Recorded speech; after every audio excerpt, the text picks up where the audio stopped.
Good morning, everyone. My name is Gabriele Pavota, and together with Professor Cesare Potasso, I direct the Master in Software and Data Engineering at the Università della Svizzera Italiana. In this video, we are going to illustrate our program and to tell you why it's a great choice for your professional career. Before moving to the study program, let's briefly talk about these two disciplines that we combine together, namely software and data engineering. Let's start with the software part, okay? Software is nowadays the backbone of our society. It's basically everywhere. And software is becoming more and more complex over time. Let me give you a few examples from this beautiful infographic that you can find on informationisbeautiful.com. Here you can see different software systems sorted by their size in terms of lines of code. And if we look at Photoshop, for example, in its first version from 1990, we can see that it had around 100,000 lines of code. Okay? Well, this same software 10 years later had 4.5 million lines of code. So it was around 40 times bigger. And this pattern can be observed across several pieces of software. For example, if we look at the Windows operating system, it went from the 4.5 million lines of code in 1993 up to the 50 million lines of code for Windows Vista in 2007. And if we think, for example, to modern cars, well, they can run something like 100 million lines of code. That means if you try to print this code, you will get more or less 5 million printed pages. Okay? Now, I used all these numbers to convey a single message, meaning that software is not only central in our life, but it's also becoming more and more complex. And at this point, you may think, okay, but the size of a system does not really imply its complexity, which is true. So let me tell you something more. In 2004, the Standish Group ran a study on more than 8,000 software projects. And what they did was basically to categorize these software projects based on their outcome. Okay? So they had three possible outcomes. Projects that succeeded, meaning that the project was delivered on time, on budget, and it actually featured everything that was planned at the beginning. Projects that were challenged, meaning that they were delivered, but maybe they were over time, over budget, or both, or they didn't really implement what they promised at the beginning. And finally, those that failed, meaning those projects that were cancelled down the road. Now, a question for you is, what is, in your opinion, the percentage of these 8,000 projects that succeeded, were challenged, or failed? I'll give you a few seconds to think about it. Okay, so let me show you the results. Less than 1 in 6 projects succeeded, 16%. So why is this the case?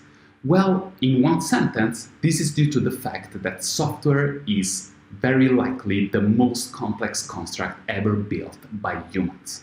It has millions of components that needs to interact between them. Okay? So the complexity is there, the complexity is huge, and in our master program, what we try to do is to teach our students how to deal with the complexity of modern software systems. But this complexity is not only due to the code itself. It's also due to the data that this code generates and manipulates. In other words, software nowadays is immersed in data. To give you an example, a modern Formula 1 car can generate 4 gigabytes of data per lap. This means something like 50 megabytes per second, and these are data that, more often than not, must be processed and analyzed in real time. Basically, we need software to make sense of this huge amount of data that is coming in real time. But in many cases, we also need to comprehend the data that the software manipulates and generates in order to understand the software itself. So for these reasons, we decide to combine in our master these two disciplines, software and data engineering, with the goal of teaching our students how to design, develop, architect, and test high-quality, large-scale software and data-intensive systems. So this is the goal of our master, and now Professor Potasso will show you our study program. Let's take a look at the structure of the program, which is over 2 years. The last semester is entirely dedicated to the master thesis. The lectures of the first 3 semesters are organized in a software engineering pillar, in the data engineering pillar, and in the software and data engineering ateliers.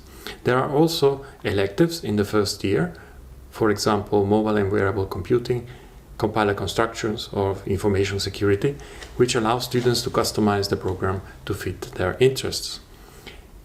In the fall semester, we offer a unique seminar which helps the students to find a suitable topic for their master thesis by visiting the research groups of the Software Institute and by preparing a thesis proposal, so that in the first day of the spring semester they are ready to go and start with their master thesis projects.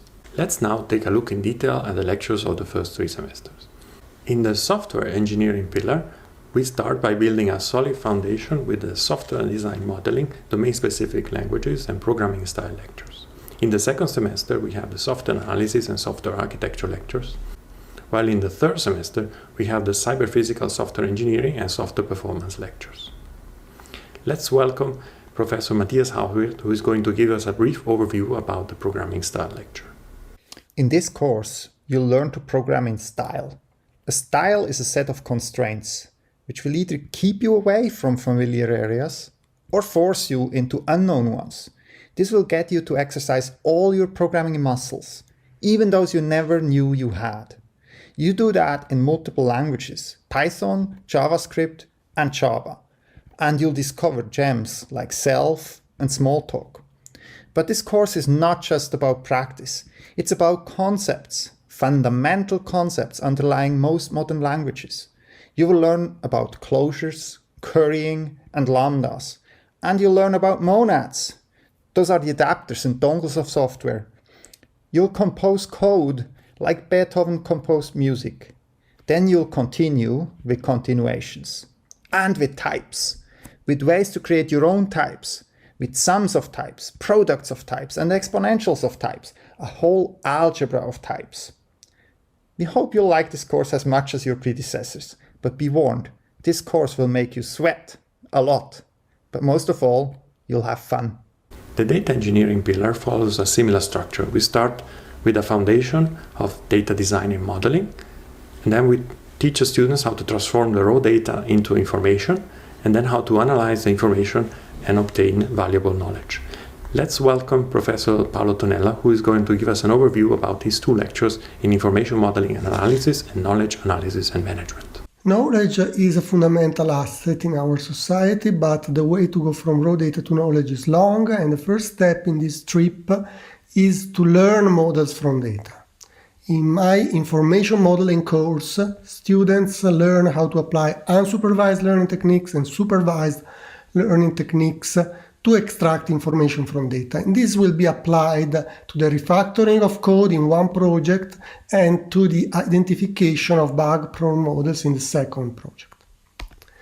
The knowledge management course is about the consolidation of the extracted information into code. And first of all, we consider natural language processing techniques like part-of-speech tagging, semantic role labeling, and sentiment analysis to extract knowledge from textual documents. And second, we consider semantic web technologies to represent this knowledge using ontologies. And this is applied in the first project to automatically identify bad smells in the code, and in the second project to develop a search engine for the source code. The software and data engineering atelier combine the 2 topics in a practical setting. Every semester, students work on projects of increasing complexity, starting from the Design 101 atelier, followed by the Visual Analytics atelier, and the Software Analytics atelier in the third semester, where software itself becomes a piece of data to be analyzed. Let's welcome Dr. Marco Damros, who is going to give us a brief overview about the Visual Analytics atelier. Visual Analytics Atelier is a course composed of 4 parts. We start with the theoretical part, discussing how human vision works and how to best design charts and visualization for effective communication of stories based on data. We then see how to use Jupyter Notebook and Pandas to perform data cleaning, analysis, and visualization. We create interactive dashboards of data. We put particular emphasis on geospatial data with hands-on experience with GeoPandas, Bouquet and Folium. We discuss standard formats like shapefile and GeoJSON, and we learn how to query and manipulate geocoded objects. We use geocoded data to create interactive visualization like choropleth maps, marker clusters, and heat map. In the third part of the course, we cover Elasticsearch, looking into how to index, query, and aggregate data at scale. We also see how to use Kibana and Canvas to create interactive dashboard powered by Elasticsearch, exploiting the full text search capabilities offered by the framework. In the area of big data, we also experiment with Apache Spark, with a particular focus on performance, looking at Spark under the hood with the Catalyst optimizer. We learn how to interactively analyze billions of data points with the Spark shell and the Zeppelin notebook. Students work on their master thesis at the end of the program. Let's take a look at the projects of some of our recent graduates. The first project is about how to react to traffic spikes by predicting whether your cloud-based software is about to go viral. The second student trained a simulated self-driving car and tested it to compare different machine learning strategies performed with different driving conditions. The third student built an interactive visualization to help operating and troubleshooting an industrial chemical robot in a local company here in Switzerland. So this was the structure of the master program in software and data engineering. The program is taught 100% in English. It is my pleasure to welcome the Software Institute professors who are teaching in the master program. Hi, I'm Gabriele Pavota and I'm teaching software analytics. Hi, I'm Marco D'Ambros and I teach Visual Analytics Atelier. Hi, I'm Carlo Alberto Furia and I'm teaching software analysis and software design and modeling. Hi, I'm Matthias Hauswirth and I teach programming styles and software performance. Hi, I am Michele Lanza and I'm teaching the Design 101 Atelier. Hi again, my name is Cesare Bautasso and I teach the software architecture lecture. Hi, I am Paolo Tonella and I teach information modeling and knowledge management. Okay, last but not least, why should you study these topics at the Università della Svizzera Italiana? I'll give you 3 good reasons. First, we really care about teaching. At our university, the quality of teaching is monitored at the end of every semester, with students providing feedback about the attended courses. In particular, each student will assign a grade from 1 to 10 to all the courses that he or she attended. And these are the grades that we got for the 14 core courses in our master. As you can see from the average and from the comments that the students left, the students are quite happy with our courses. Second reason, courses are taught by world-class researchers in the software field. The ranking that I'm showing you is from csrankings.org, a website where you can sort universities based on publications in top venues in different computer science fields. Our university is first in Europe for software engineering research in the last 10 years.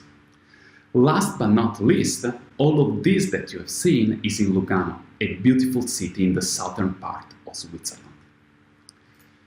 The deadline for applying to our master is on the 31st of May for non-European students who need a visa and 31st of August for European students. And you can also see what is the deadline to apply for a scholarship. Finally, here are some pointers for contacting us and for applying to our master. We really hope to see you next year joining our master in software and data engineering at the Università della Svizzera Italiana. Thank you.